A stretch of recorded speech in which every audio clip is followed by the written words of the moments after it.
um bom dia, ou uma boa tarde, ou uma boa noite, por que não, né? Uma boa madrugada, independente do horário. Seja bem-vindo ao canal Percebendo o Direito. Hoje estaremos analisando a Lei 13.869 de 2019, a nova Lei de Abuso de Autoridade. Nós vamos ter alguns encontros falando aí sobre a nova lei de abuso de autoridade. Devido à lei ser um pouco extensa e não ficar muito cansativo os vídeos. Então, acompanhe aí nossos encontros e terá aí uma análise geral da Lei 13.869 de 2019, focada aí na parte aí de atuações principalmente policiais, dos agentes da Guarda Municipal, Polícia Civil, Polícia Militar e outros. Mas vamos passar cada tipo penal previsto nessa lei e também os procedimentos. Hoje este encontro será mais falando aquela parte romântica da lei, né? Que é a parte mais ligada ao porquê da nossa legislação de abuso de autoridade e como ela se encontra no nosso ordenamento hoje. Ela veio substituindo a antiga lei de abuso de autoridade, a famosa 4898. Os agentes públicos já tinham aquele assim, a 4898, cuidado com a 4898. A 4898, lei de abuso de autoridade, era bem mais branda do que a nova lei de abuso de autoridade. E também ela era do ano de 1965, o que traz aí aproximadamente 54, quase 55 anos que ela estava em vigor, o que traz aí algumas diferenças, né? O contexto de hoje, 2020, não é o mesmo contexto de 1965. Então era necessário sim atualização. Claro que a lei já tinha sido atualizada, mas dessa vez foi uma reformulação geral. Não podemos negar também o contexto político, né? Veio aí posterior a alguns processos aí envolvendo alguns políticos em relação aí à famosa Lava Jato, que foi a que deu mais polêmica, e algumas conduções coercitivas aí de algumas pessoas, até mesmo de um ex-presidente aí do Brasil, no que facilita, né, aumenta mais a possibilidade aí de ter uma mudança no nosso sistema legislativo, e isso ocorreu. Temos muitas críticas da legislação, mas também vamos falar aí das partes boas nessa nova lei aí de abuso de autoridade. As críticas nós vamos colocar elas mais quando nós estivermos falando de cada tipo penal em específico. Nós vamos passar artigo por artigo, pegando aí os tipos penais específicos, por tipos penais. O projeto de lei tinha uma previsão aí de 30 novos crimes, do qual foi enviado para o presidente da República para sanção e vetos. O presidente da República vetou um número alto de crimes. Ele vetou aí 16 possíveis crimes, né, que ainda estava na fase aí, de maturidade e de criação da norma, que ela ainda não tinha sido publicada, então ainda não poderíamos dizer que eram crimes, mas eram condutas que poderiam se tornar crimes, previsões que poderiam se tornar um tipo penal e a previsão de um possível crime. Desses 16 vetos, 7 deles foram mantidos, voltando para o Congresso fez análise, 7 foram mantidos. Então 7 crimes de possíveis crimes que estava previsto na nova legislação foi mantidos, ou seja, foi retirado esses crimes da nossa lei. Então ela não entrou com vigor com esses 7 crimes. 9 dos 16 vetos presidencial foram refutados, derrubados, e ficando no total, a lei entrou em vigor com 23 delitos. Desses 23 delitos, nós podemos fazer uma análise sobre pena. Já indo aqui algumas penas, pulando um pouquinho na nossa legislação, as penas teve 2 variações de penas. Penas de 1 a 4 anos e pena de 6 a 2 anos. Ficando 11 delitos com pena de 1 a 4 anos e 12 delitos com pena de 6 a 2 anos. Lembrando que os crimes de 6 a 2 anos, ou seja, os crimes que têm a pena igual a 2 anos ou inferior, são crimes de menor potencial ofensivo, no qual cabe alguns benefícios ao acusado, ao possível autor, sendo aí a transação penal que é um acordo firmado junto ao Ministério Público para não ser processado. Também temos a possibilidade da aplicação da suspensão condicional do processo, que a pessoa é denunciada, mas o processo fica suspenso aí pelo prazo aí de 2 e podendo chegar a 4 anos de suspensão, e cumprindo esse período de suspensão sem ter outro processo, o processo vai ser extinguido sem resolução do mérito, ou sem análise do mérito. Então, esses dos crimes de menor potencial ofensivo. De 1 a 4 anos já não é mais de menor potencial ofensivo, mas continua aplicando o princípio da 9.099, bem como a aplicação da suspensão condicional do processo, porque a pena é igual a 1 ano ou inferior. Sendo ela igual a 1 ano, que é de 1 a 4, também tem a possibilidade da suspensão condicional do processo nesses delitos. Então, a lei veio amarrando aí algumas condutas. Ela, podemos falar que é pesado porque responder qualquer processo, seja um processo administrativo, seja um processo até mesmo civil, tem um peso, tem aquele peso até mesmo apenas de estar respondendo. Mas tem possibilidade desse processo ser suspenso, ser extinto, até mesmo sem resolução de mérito, de analisar se o agente público realmente ele agiu aí com abuso de autoridade. É interessante nós pensarmos a importância dessa lei no nosso ordenamento jurídico. Nós vivemos em um país democrático de direito, onde que o poder realmente emana do povo, o poder vem do povo, porém tem uma limitação estatal. Essa limitação estatal ocorre de várias formas nas legislações, e esta lei de abuso de autoridade é exatamente um controle de ação estatal, controle do agente público, da autoridade pública. E para ter esse controle, a legislação aqui é uma legislação que traz algumas punições, traz alguns crimes.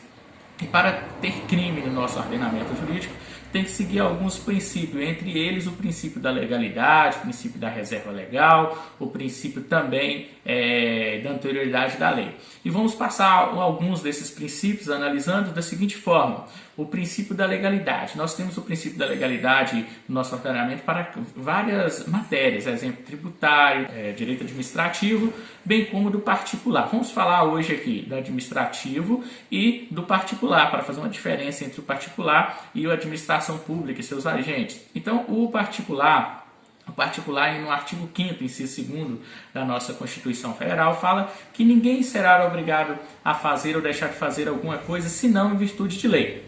Então, qualquer cidadão comum, não tendo uma lei que proíbe ou determine ele fazer alguma conduta, ele vai agir ao seu bel prazer. As limitações dele vai estar na legislação, fora do momento que for proibido pela legislação ou ter uma ordem para ele cumprir, ele vai fazer segundo a sua vontade. A administração pública já é um princípio da legalidade mais restrito, mais fechado. Esse princípio da legalidade da administração pública já é da seguinte forma: o administrador público e seus agentes só podem fazer o que a lei previamente autorizar. Primeiro a lei tem que falar faça isso ou não faça isso, ou faça isso de tal forma para que ele possa fazer. Se não sendo assim, ele não poderá fazer ao seu bel prazer. Então, na administração pública é necessário a legislação. Então, para punir um agente público por um ato de abuso de autoridade, a própria administração, o Estado,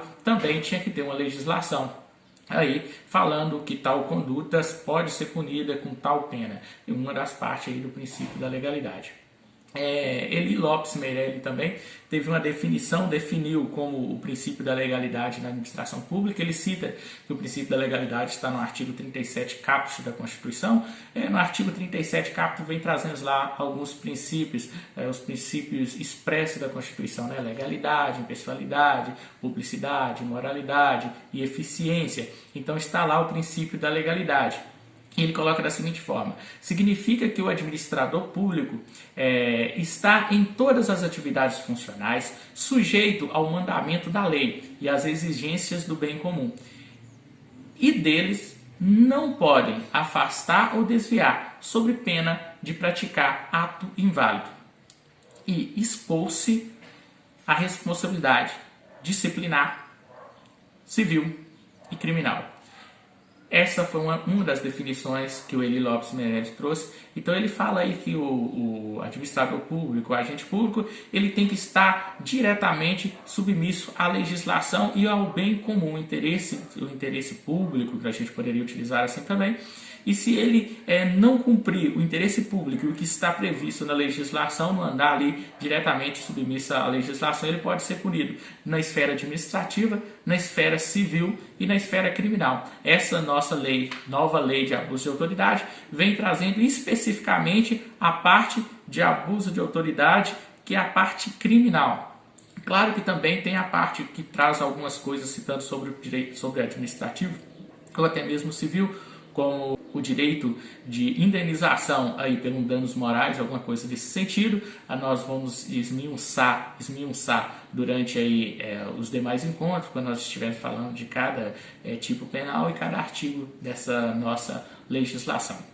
Nós temos aí o princípio da reserva legal, que vem falando que é reservada a matéria da parte criminal para a legislação. E é uma legislação o quê? Legislação federal. O município não pode criar um crime, o Estado não pode criar um crime. Eles até que criam alguns regulamentos que possam ser administrativo, até mesmo civil, mas não pode criar um tipo penal. O tipo penal é reservado à lei e é uma legislação federal. O que a nossa nova lei de abuso de autoridade é uma legislação federal. Então, ela, de primeira coisa, ela vai estar cumprindo esse princípio da reserva legal. É a lei que estipulou algumas condutas como crime de abuso de autoridade. Também temos o princípio da anterioridade da lei, que alguns também falam que inclui dentro uma parte do princípio da reserva legal, que a Constituição de 1988, em seu artigo 5º, inciso 39, e o artigo 1º do Código Penal brasileiro trouxe da seguinte forma: o texto é o mesmo de um dispositivo e de outro. Não há crime sem lei anterior que o defina, nem pena sem prévia cominação legal. O que quer dizer? Não tem crime se não tiver uma lei descrevendo que aquela conduta é considerada crime. E tem que ser anterior à conduta da pessoa. Não possa ser, eu pratico hoje uma conduta, amanhã vem a lei falando que essa conduta minha é crime. Ela tem que ser o quê? Prévia. Ela tem que atender, tem que vir expressa antes. Eu tenho que ter conhecimento que a minha conduta é um crime para que eu seja punido por praticar determinada conduta tida como criminosa. Nem pena sem a prévia cominação legal. Tem que ter o quanto de pena prevista para determinado crime. Por quê? Se não tiver um quanto de pena para determinado crime, eu não posso ser apenado. Por quê? A lei tem que trazer esse quanto de pena. Na maior parte das vezes a lei vem trazendo o mínimo e o máximo. E o juiz vai trabalhar aí entre o mínimo e o máximo com todas as bases de provas e elementos de convicções e trazer aí ao seu entendimento, ao seu sentir, uma sentença final trazendo o quanto de pena.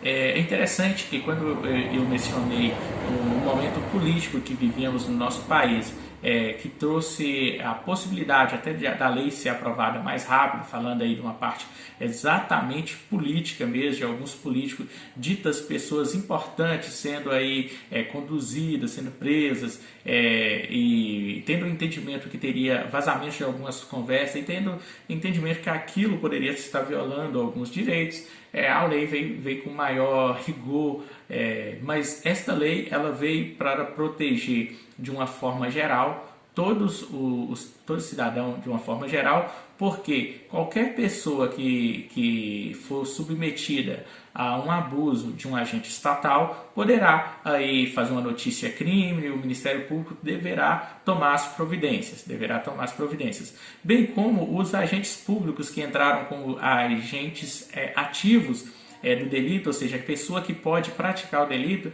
está em toda a nossa administração, vamos colocar assim, a toda a forma de agentes estatais e autoridades estatais. E é bom a gente salientar que o artigo 5º da nossa Constituição, no seu caput, ou seja, na cabeça do artigo, vem falando, a primeira parte fala assim, que todos são iguais perante a lei, sem distinção de qualquer natureza. Nenhuma natureza pode ter distinção aí para a lei. E dentre eles vem a inviolabilidade, né? A liberdade e a igualdade. Vemos que essa lei vai estar falando muito da liberdade, de tolir, o agente público tolir ou prejudicar a liberdade de alguma pessoa, de alguma pessoa que esteja sobre a sua responsabilidade ou de uma interferência direta a ele. Bem como a igualdade aí, porque todas as pessoas, os entes administrativos, bem como os seus, as suas pessoas que exercem a sua atividade, então estão sujeitos a ser o sujeito ativo, sujeito, né? Estão propensos a ser sujeito ativo do crime de abuso de autoridade. Qualquer um pode ser vítima, qualquer um, desde que tenha um vínculo à administração pública, também pode ser o quê? Uma pessoa que é sujeito ativo do crime aí de abuso de autoridade. E esse abuso de autoridade, mas o que é esse abuso de autoridade? Muitas vezes a gente fica, abuso de autoridade, tudo é abuso de autoridade.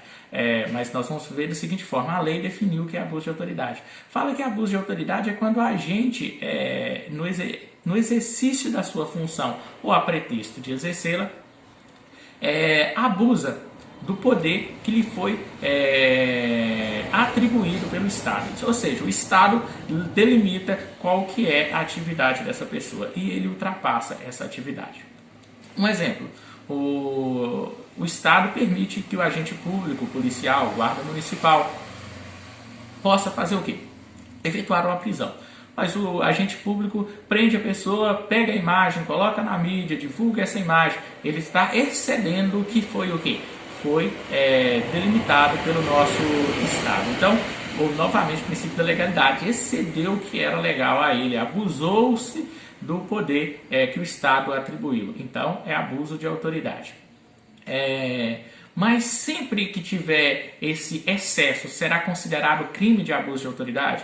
Também não podemos fazer essa afirmativa. Podemos falar da seguinte forma, sempre que excedeu o poder concedido pelo Estado, sim, teve abuso de autoridade, mas não o crime de abuso de autoridade. Por quê? Novamente, o princípio da reserva legal tem que ter o quê? A lei que fala que aquela conduta é considerada crime. E o princípio da tipicidade, né? Tem que ter a conduta da pessoa sendo encaixada perfeitamente na lei que fala que essa conduta é tida como crime e tem uma previsão de pena aí para ser punido.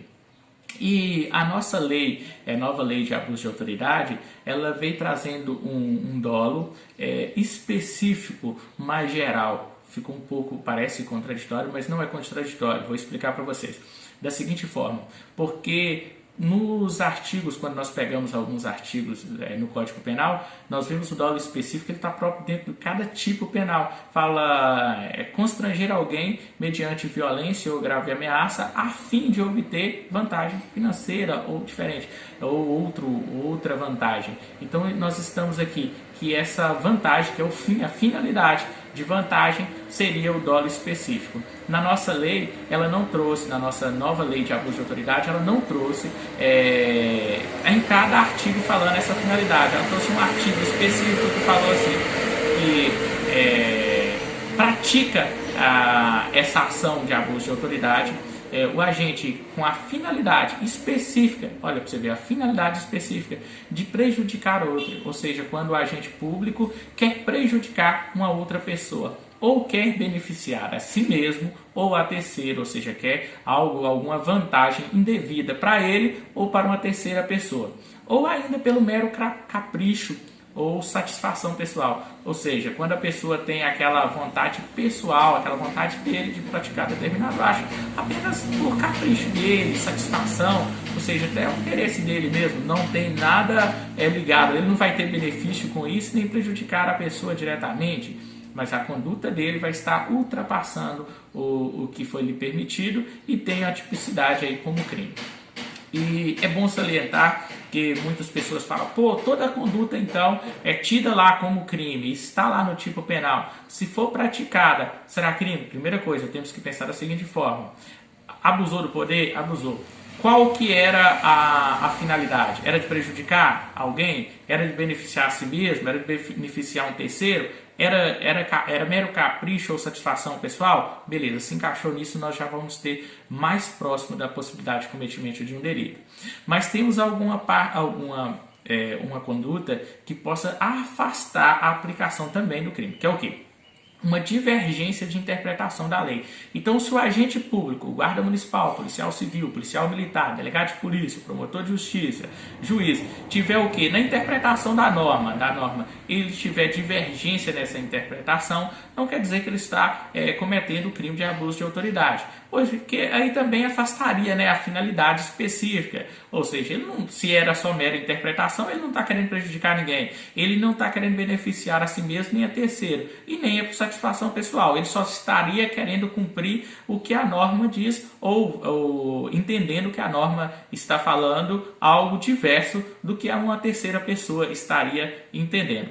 Também fala que na avaliação de fatos e provas não configura abuso de autoridade. Então, quando tiver aquela análise de provas, de fatos, também não consideraria abuso de autoridade. Provas a gente leva muito mais no contexto do partido judiciário, né? Ministério Público e Judiciário, mas também podemos pensar no policial de rua aí, no dia a dia, em uma operação, alguns elementos probatórios que é colhido ali no momento do flagrante delito e encaminhado à polícia judiciária e posterior ao judiciário.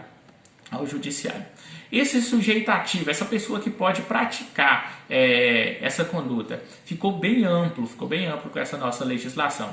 Por quê? Fala que o sujeito ativo é qualquer agente público, servidor público ou não.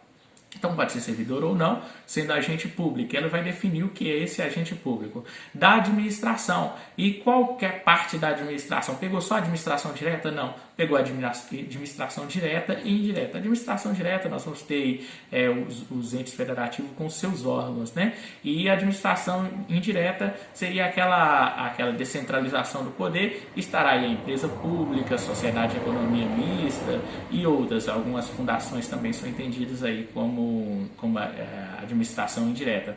Mas a própria lei trouxe fundacionais de quaisquer poderes. Ou seja, também a administração aí fundacional das fundações de qualquer um dos poderes. Seja o poder da União, do Estado, do Distrito Federal, dos municípios ou do território. Então, englobou, fez um apanhado de todas as partes. Como eu falei lá, seguindo aquele princípio, todos são iguais perante a lei, não pegou e privilegiou nenhum setor específico. Algum dos possíveis sujeitos ativos que nós podemos citar pode ser o servidor público, de uma forma geral, no qual entra aí também os guardas municipais, policiais civis e outras pessoas. Os militares, de uma forma geral, claro, o militar estadual e os militares federais, pessoas que a eles equiparam também pode ser sujeito ativo aí do crime de abuso de autoridade. Membro do Poder Legislativo, os próprios políticos ali, né, os membros do Poder Legislativo, as pessoas que estão ligadas ao Poder Legislativo.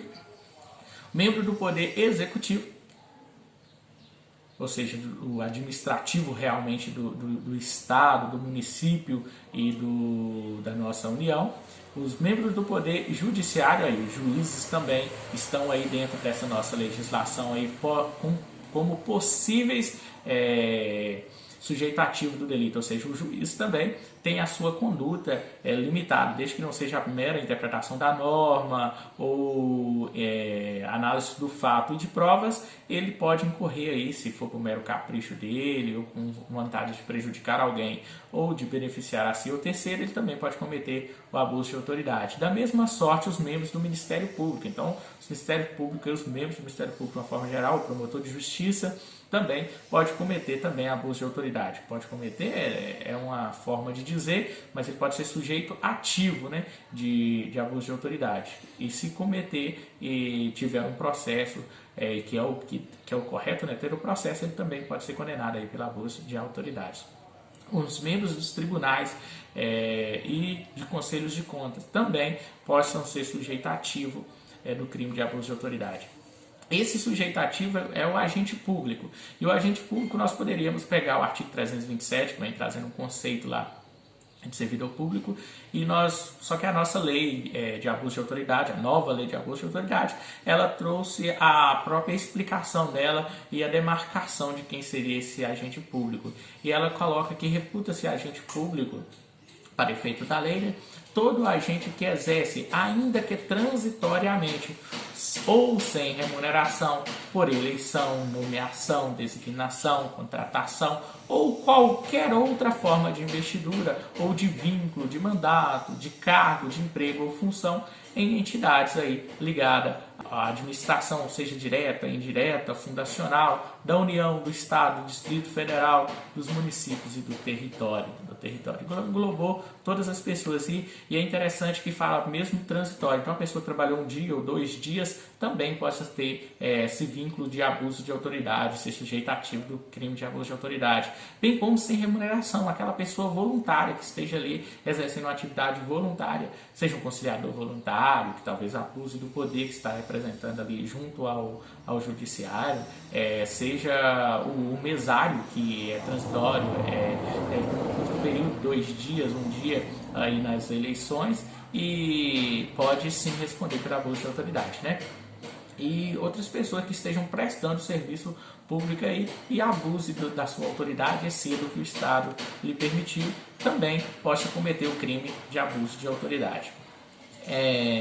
A ação penal é a ação penal pública incondicionada, ou seja, o Estado tendo conhecimento que o fato tido como crime na nova lei de abuso de autoridade, ele deve tomar providência. O Ministério Público terá que oferecer denúncia em relação a esse crime.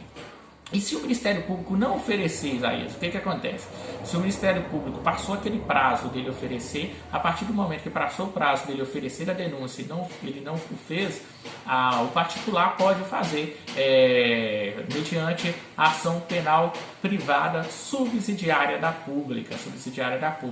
Mas o nosso Ministério Público a qualquer momento pode vir intervir nessa queixa-crime, que é a ação penal pública subsidiária da pública. Ela tem o início com a peça inaugural aí chamada queixa-crime. Ele pode editar ela, ele pode repudiá-la, ele pode oferecer denúncia substitutiva, ele pode intervir em todos os atos do processo e trazer elementos de provas junto a esse processo em todo o tempo. E caso o titular da ação privada subsidiária for negligente, ele pode requerer ou retornar aí como parte principal no processo. Então é interessante, se o Ministério Público não tomar providência, o particular o pode fazer. Já é uma regra geral e encaixa também nessa nossa lei de abuso de autoridade. Pessoal, vamos ficando por aqui, lembrando que nós vamos falar dos tipos penais específicos de cada crime. Essa lei é interessante para os policiais, para os agentes públicos de forma geral, e nós temos o objetivo de contribuir com vocês. Então vamos ter alguns outros vídeos, pelo menos mais 5 vídeos falando sobre essa lei. Agradeço a todos pela atenção e vamos deixar uma frase para a reflexão. Na jornada da vida, siga pelo caminho do bem, do aperfeiçoamento e da felicidade, e não interrompa o seu progresso. Então, essa frase para nós podermos analisar é lá do www.lindasfrases.com.br. Que Deus os abençoe e que possamos ter outros encontros aí que Deus nos permitir e acompanhando aí essa lei aí. Muito obrigado aí por ter acompanhado o canal Percebendo Direito.